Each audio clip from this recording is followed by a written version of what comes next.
अस्सलामुअलैकुम।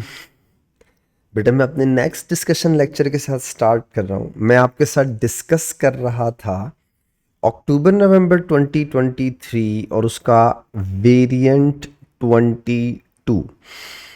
मैंने आपके साथ 5 क्वेश्चन डिस्कस कर लिए थे। मैं स्टार्ट करता हूँ अपने 6th क्वेश्चन से। बेटा कहता है steam reacts with carbon monoxide to produce carbon react with carbon to produce carbon monoxide and hydrogen। ठीक है, आगे क्या बोलता है? The forward reaction is endothermic, यानी कि इसकी इंथैल्पी चेंज पॉजिटिव है। फॉरवर्ड रिएक्शन, तो बेटा अगर फॉरवर्ड एंडो हो किसी रिवर्सिबल में तो उसका बैकवर्ड क्या होगा? एक्सोथर्मिक होगा। आगे आओ, explain in terms of bond making or bond breaking why reaction is endothermic। देखो बेटा, bond breaking एंडोथर्मिक प्रोसेस है, energy required to break the bond. Bond formation exothermic process है, energy release when bonds are form. अब वो आपसे कह रहा है कि फिर ये रिएक्शन एंडोथर्मिक क्यों है? क्योंकि हम हमेशा ओवरऑल देखते हैं, ओवरऑल एनर्जी एब्जॉर्ब हो रही है या रिलीज। कैसे? अगर बॉन्ड ब्रेकिंग बॉन्ड फॉर्मेशन से ज्यादा हो तो एंडोथर्मिक हो जाएगा, और अगर बॉन्ड फॉर्मेशन बॉन्ड ब्रेकिंग से ज्यादा हो बेटा तो एक्सोथर्मिक हो जाएगा। अब ये एंडोथर्मिक है तो इसने 2 मार्क्स दिए, हमें यही 2 एक्सप्लेनेशन लिखनी चाहिए। पहले तो सिंपल बॉन्ड ब्रेकिंग और बॉन्ड फॉर्मेशन की इंफॉर्मेशन बता दिया करो। जैसे फॉर एग्जांपल देखिए मैं क्या करता हूं, मैंने कहा कि bond breaking is endothermic, bond breaking is endothermic while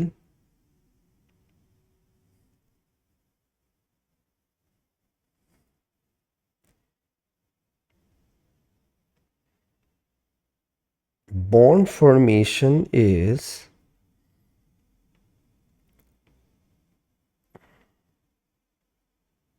exothermic। ठीक है, एक बात हो गई। अब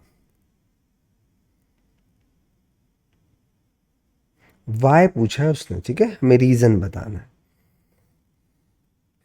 energy required to break the bonds is greater than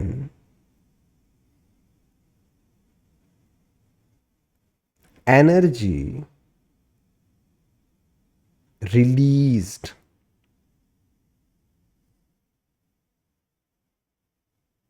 when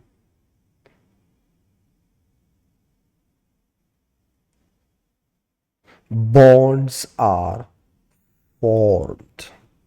ठीक है, the transfer of thermal energy in chemical reaction is called enthalpy change। Yes, write the symbol for enthalpy change, delta H। include the sign for endothermic positive, तो delta H लिख दो और positive. आगे देखो, carbon monoxide, ठीक है, CO, water H2O, carbon dioxide CO2 are form during incomplete combustion. ठीक है, containing carbon containing fuel। No other substance formed during the incomplete combustion of carbon containing fuels। ठीक है, sorry, name one other substance, तो इसमें क्या miss कर दिया? Carbon mono दे दिया है, कार्बन डाई दे दिया है, वाटर दे दिया है। अच्छा, कुछ बच्चे समझते हैं शायद इनकम्प्लीट कंबशन में कार्बन डाइऑक्साइड नहीं होती, ऐसा नहीं है। एक्चुअली मैं आपको पहले भी बता चुका हूँ, कार्बन डाइऑक्साइड जो होती है वो प्रोड्यूस होती है इनिशियली, फिर वो कार्बन डाइऑक्साइड और कार्बन मोनोऑक्साइड का मिक्सचर प्रोड्यूस होना शुरू होता है। जैसे जैसे ऑक्सीजन की क्वांटिटी और कम होती जाएगी बेटा, तो वो कंप्लीटली फिर कार्बन मोनोऑक्साइड में चला जाएगा। और अगर मजीद कम कर दो तो वो नेम वन अदर सब्सटेंस पूछ रहा है, तो सूट जिसे आप कार्बन कहते हैं, ये भी तो इनकम्प्लीट कंबशन से प्रोड्यूस होता है। State one, adverse effect of carbon monoxide, तो टॉक्सिक गैस है या पॉइजनस गैस है बेटा? Poisonous gas. आगे देखिए, hydrogen is used in hydrogen oxygen fuel cell, बिल्कुल हमें पता है। Two advantages of the hydrogen oxygen fuel cell, ठीक है, compare to the gasoline petrol engine. देखो गैसोलीन पेट्रोल इंजन क्या करता है? एनर्जी प्रोड्यूस करता है। हाइड्रोजन ऑक्सीजन फ्यूल सेल क्या करता है? एनर्जी प्रोड्यूस करता है। तो हमें दो एडवांटेजेस कंपेयर करके बताने हैं। तो पहला तो क्या है, इन्वायरमेंटल फ्रेंडली है। क्यों? क्योंकि प्रोडक्ट सिर्फ वाटर है, जबकि गैसोलीन या पेट्रोल के अंदर क्या होता है? Carbon dioxide, carbon monoxide, carbon and बहुत सारे पोल्यूटेंट्स हो सकते हैं। तो पहला फायदा क्या लिख लें आप?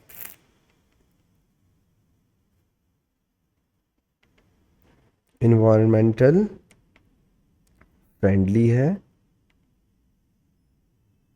एज एक्सप्लेनेशन भी लिख दो, as water is only product. पहली बात हो गई। दूसरी बात, एफिशिएंसी ज्यादा होती है, हाई अमाउंट ऑफ एनर्जी, ठीक है, high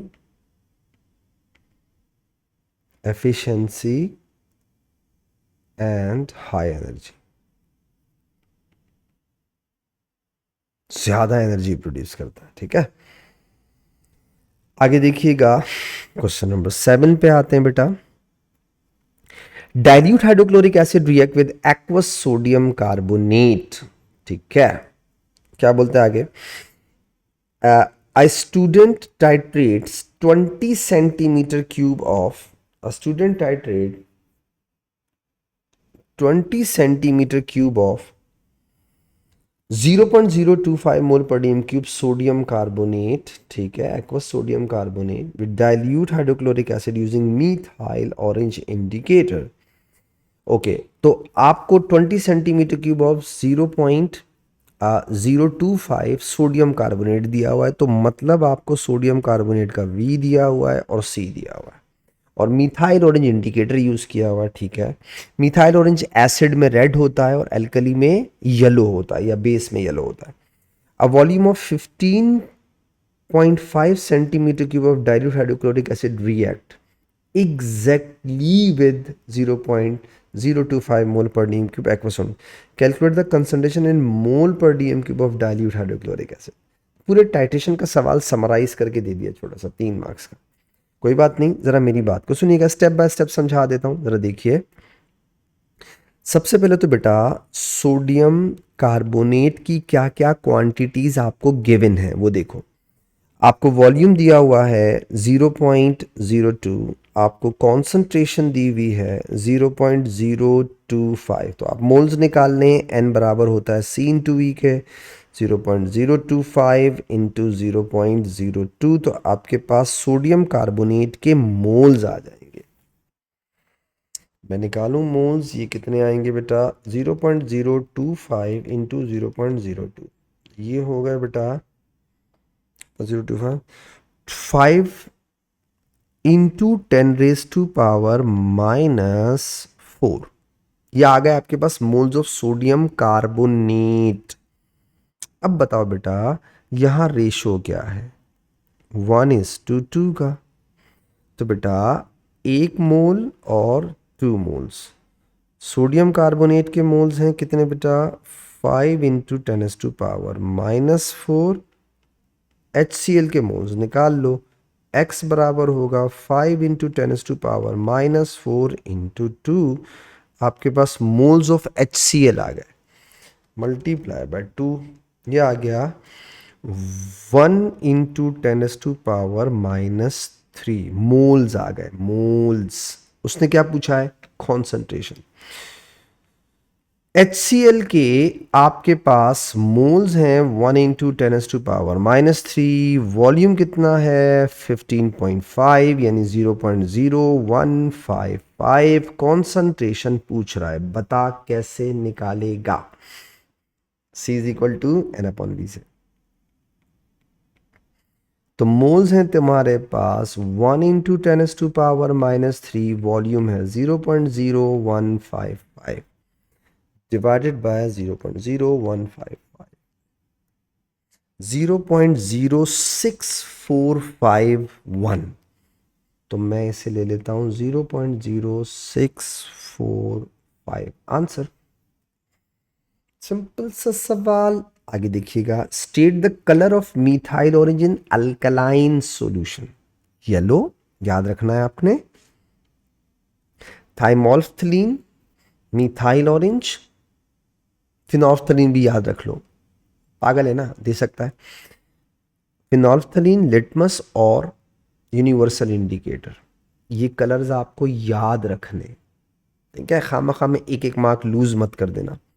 right the formula present in aqueous alkalis. Acid के अंदर H प्लस आयन होते हैं, तो एल्कलीज के अंदर क्या होते हैं, OH नेगेटिव।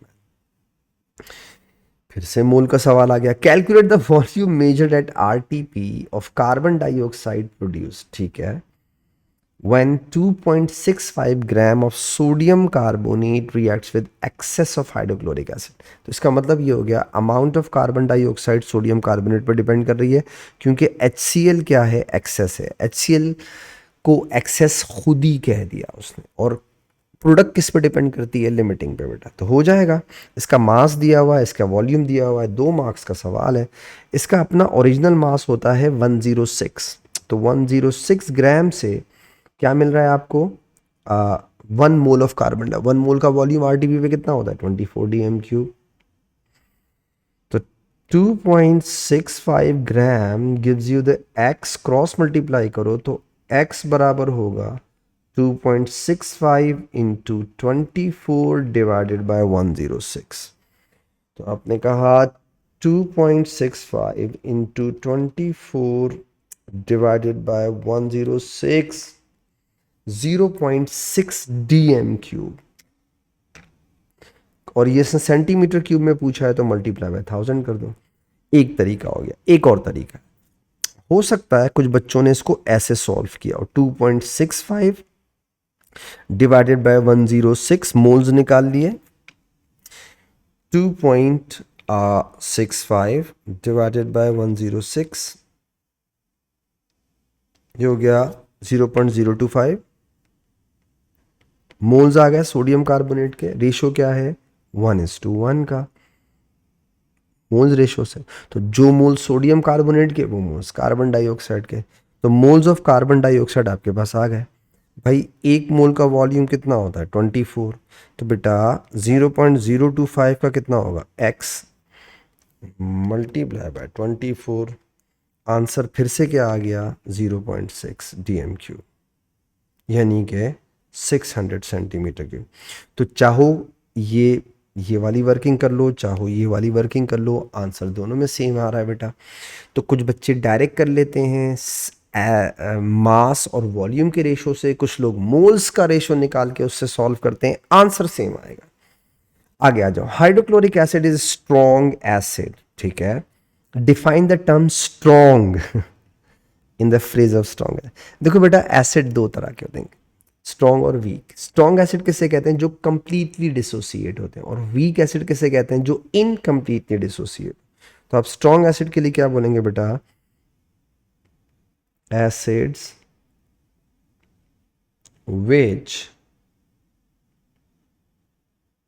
completely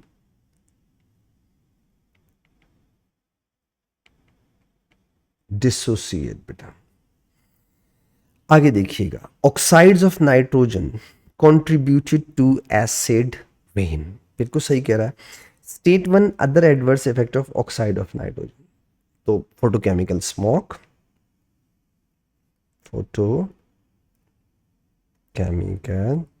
स्मॉग होता है, और अगर कोई बच्चा रिस्पायरेटरी प्रॉब्लम लिखे तो भी चलेगा। ठीक है, एक ही बात है, ये भी लिख सकते हैं। अच्छा, बेसिकली मुझे लगता है फोटोकेमिकल स्मॉग और रिस्पायरेटरी आपस में लिंक्ड है, क्योंकि जब आप फोटोकेमिकल स्मॉग करेंगे, क्रिएट करेंगे, या फोटोकेमिकल स्मॉग होगा, मुझे हमेशा ये बात थोड़ी वो लगती है, अजीब सी लगती है भाई। फोटोकेमिकल स्मॉग हो गया, उससे क्या होगा, रेस्पिरेटरी प्रॉब्लम होंगे। तो कभी कभी ना जैसे पूछता है दो इफेक्ट बताओ, तो लोग फोटोकेमिकल स्मॉग और रेस्पिरेटरी लिखते हैं, और वो भी मार्किंग स्कीम में यही लिखता है, फोटोकेमिकल स्मॉग और रेस्पिरेटरी। आई डोंट नो क्या चल रहा है। खैर, तो आप लिख सकते हैं, ठीक है, मतलब कहने का मतलब ये था, आप लिख सकते हैं। Oxides of nitrogen are remove from car exhaust by catalytic converter, बिल्कुल हमें पता है। Complete the symbol equation for the reaction that आपको मैंने कैटालिटिक कन्वर्टर की 3 इक्वेशन कराई, ये उसमें से एक है, तो कार्बन डाइऑक्साइड और नाइट्रोजन बनेगा, इसने मल्टीप्लाई बाय 2 किया हुआ है, तो दैट्स इट, कोई इशू नहीं है, नो प्रॉब्लम। क्वेश्चन नंबर 8 पे आता हूं बेटा। The equation for reaction of carbon monoxide and hydrogen at high temperature in a closed container shown, ठीक है। The forward reaction is exothermic, इसका मतलब है इक्विलिब्रियम का सवाल है, तो अगर फॉरवर्ड एक्सो है बेटा, बैकवर्ड क्या हो जाएगा, एंडो। आगे चल, predict and explain the effect, if any, on the position of equilibrium when the pressure is increased and the temperature remains constant. Pressure, भाई प्रेशर बढ़ाने से इक्विलिब्रियम कहाँ जाता है, याद करो, इक्विलिब्रियम वहां जाता है जहां laser number of moles of gas present हो। रिएक्टेंट साइड पर टोटल गैशियस मोल्स कितने हैं, आप सॉलिड और लिक्विड्स को कंसीडर नहीं करते प्रेशर के केस में, उस प्रेशर का इफेक्ट सिर्फ गैसेस के लिए होता है, तो 3 मोल्स हैं।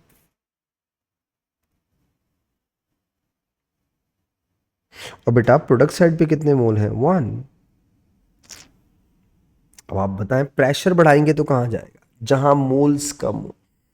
कम मोल्स कहां है, फॉरवर्ड प्रोडक्ट साइड पे, तो कहां जाएगा, राइट साइड पे जाएगा, तो आप क्या बोलेंगे बेटा, increase in pressure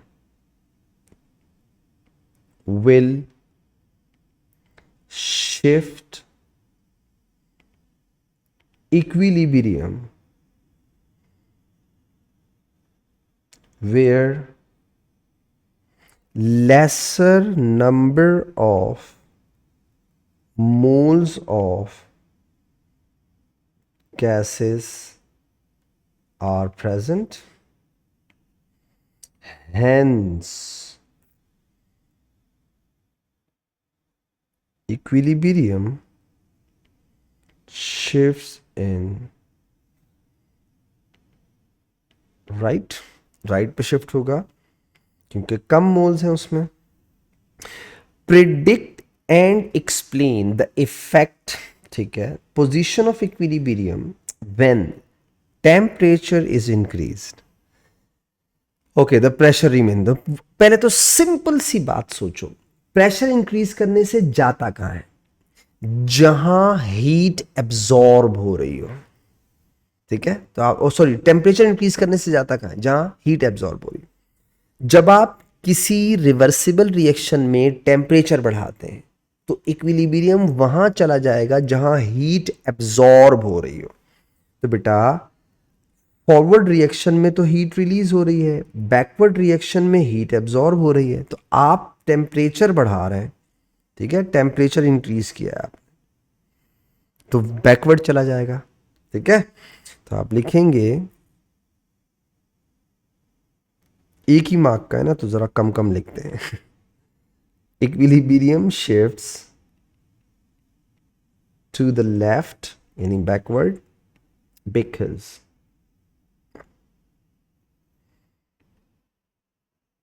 increase in temperature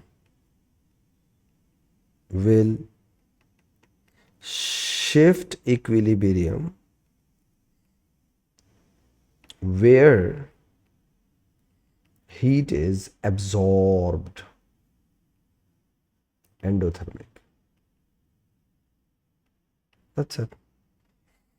आगे आ जाओ, methanol react with ethanoic acid to produce an ester, बिल्कुल सही कह रहा है, अल्कोहल और कार्बोक्सिलिक मिलके क्या प्रोड्यूस करते हैं, ester.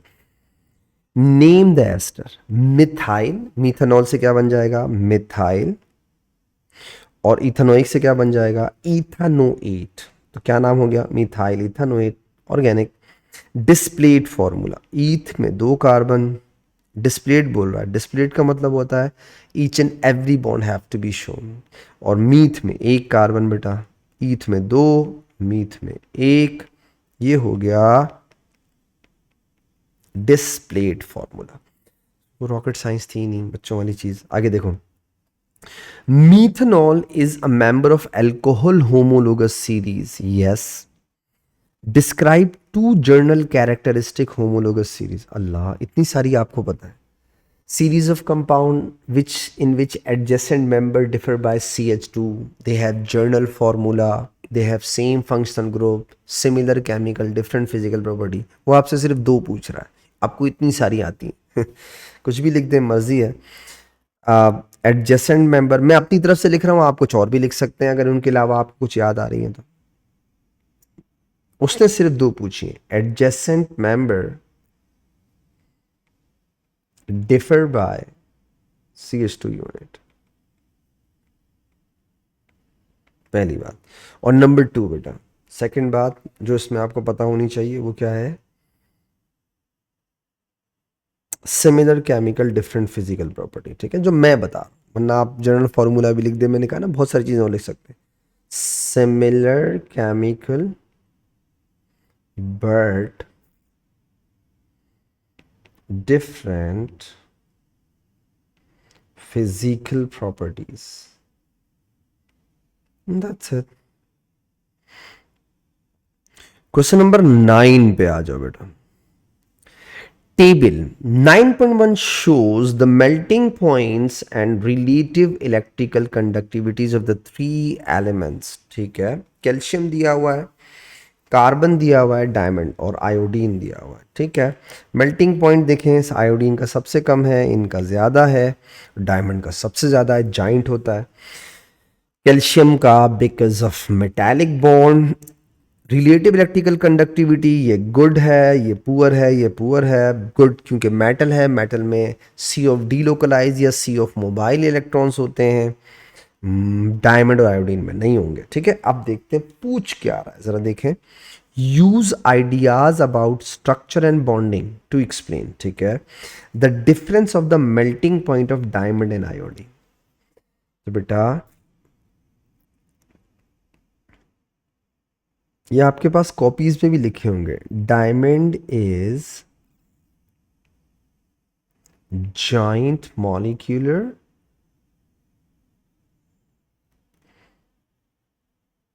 needs high amount of energy to break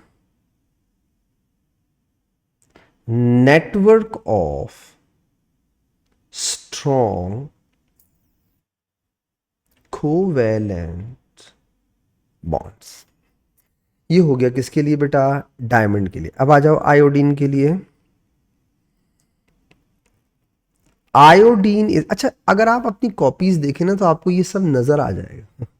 lectures के अंदर लिखा हुआ बाकायदा मैंने कंपेयर किया है, simple molecular giant molecular structure के मेल्टिंग पॉइंट को क्यों ज़्यादा होते हैं, किस लिए कम होते हैं सिंपल वालों के, और जाइंट के क्यों ज़्यादा होते हैं, सब डिटेल से बताया हुआ। तो covalent bond, iodine is simple molecular need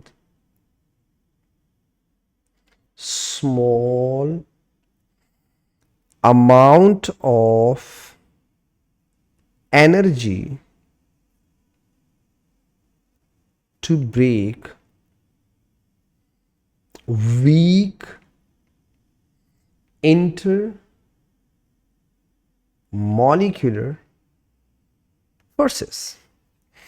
आगे देखें, the difference in electrical conductivity of calcium and iodine. देखो ये मेटल है, आयोडीन कौन मेटल है, ठीक है, calcium is metal, Ca is metal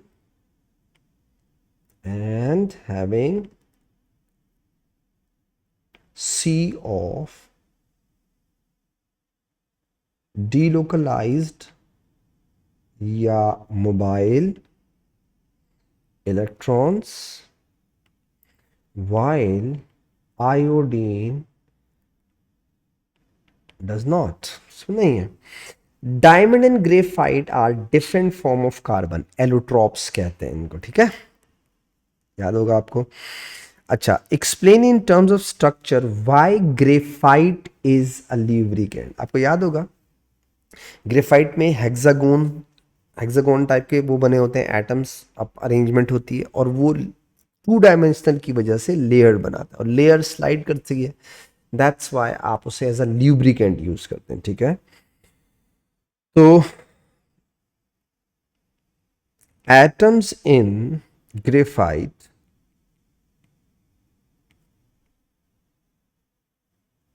arranged in layer form. Hence, layers of graphite can slip, slide over, slip या slide over.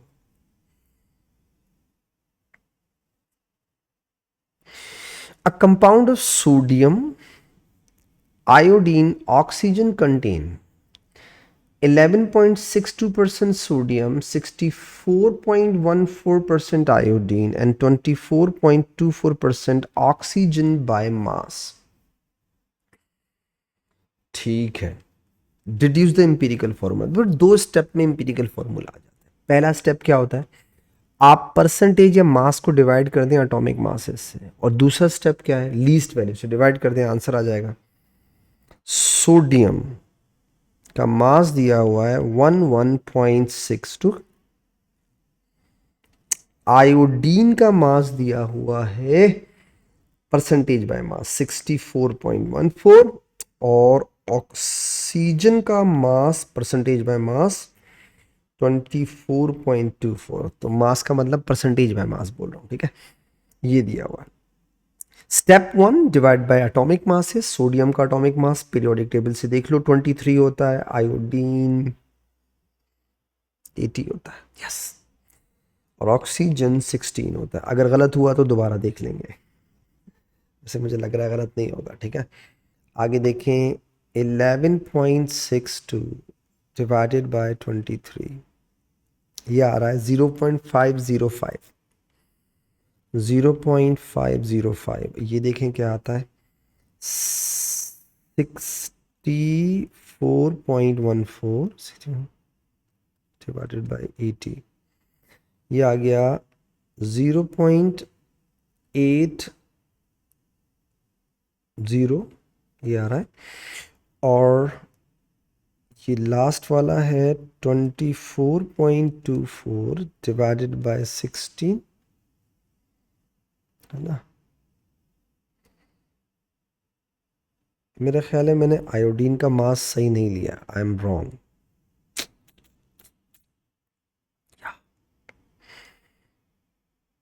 Bromine का मास 80 होता है, आयोडीन का मास 127 होता है. दोबारा गलत हो जाएगा, वापस से चेक कर लूँ. वेट कीजिएगा. What's the mass of iodine, it's iodine. ये रहा बेटा, इसीलिए कहते हैं रिजवान ओवर कॉन्फिडेंट नहीं होना चाहिए. ये देखो 80 बेसिकली ब्रोमीन का है, 127 किसका है, आयोडीन का. मेरे दिमाग में 80 आ रहा था, गलत हो गया ना. 64.14 डिवाइडेड बाय 127, ये आ गया, वही सेम आ गया 0.505. अच्छा, मुझे ना शक कैसे हुआ, तुम लोग बोलोगे सर आपको एकदम से शक कैसे हुआ. वो ना बहुत 0.5 और 0.8 आ रहा था, तो मुझे अजीब सी फिगर लग रही थी. मैंने कहा नहीं, ऐसी कैसे हो सकती है. 24.24. तो मैंने अपने डिसीजन को रिकंसीडर किया बेटा. जी आ गया. हाँ देखो कितना अच्छा रेशो आ रहा है, 1:5. अब इनमें लीस्ट वैल्यू कौन सी है, 0.505, 0.505, 0.505, ये हो जाएगा 1, ये हो जाएगा 1 डिवाइड बाय 0.505 3। तो बेटा Na 1 हो गया, I 1 हो गया, O3 हो गया आंसर। तो पहले स्टेप में आपने क्या किया बेटा, उसको डिवाइड बाय एटॉमिक मास किया। दूसरे स्टेप में आपने क्या किया बेटा, उसको लीस्ट वैल्यू से डिवाइड किया, आंसर आ गया। आई होप बेटा मेरी डिस्कशन से आपको फायदा हुआ होगा। इंशाल्लाह नेक्स्ट डिस्कशन लेक्चर में आपसे फिर मुलाकात करूंगा, तब तक के लिए इजाजत दीजिएगा। दुआओं में खास याद रखिएगा। अल्लाह हाफिज़।